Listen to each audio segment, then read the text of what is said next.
guys, this is Fun Automotive, and right now I am putting in the rear shocks for the Jeep Liberty, and they're pro comps from the JKU, so I had to do a little bit of fabrications, you know, nothing serious at all, just pulling out bushings and swapping out bushings and all that to be able to go inside of these other shocks. They're pro comps, and I think they're for a 3-inch lift, I think. Let me turn you around and show you.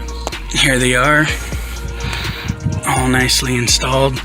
Right now, I'm getting to the rear spring. I'm about to switch those out right now, and then take this, you can't see, take this top spacer out, throw that away. I'm just gonna be keeping the bottom one because they say that the rear springs will give you 2.5 inches, as I stated before, and that is what I heard.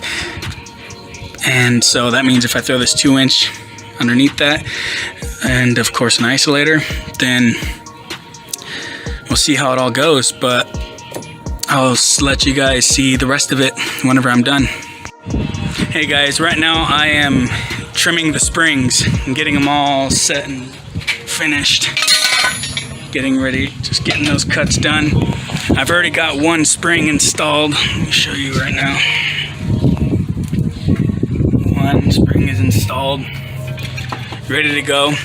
So I'm gonna get started on this other spring, as I already am, but I'll show you guys some of it.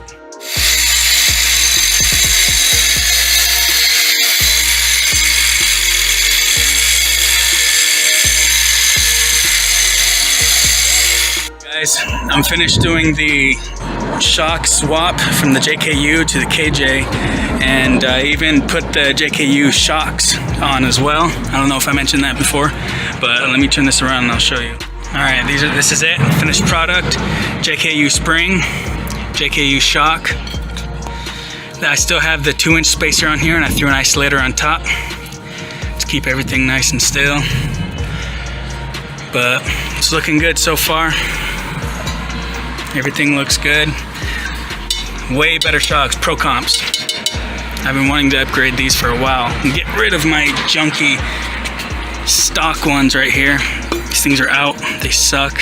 They were overextended every time I go over a speed bump. Kunk, kunk, kunk, they would overextend fully out because I've got 5 inches of lift already. So I will show you the height and everything when it is done. So let's get to it.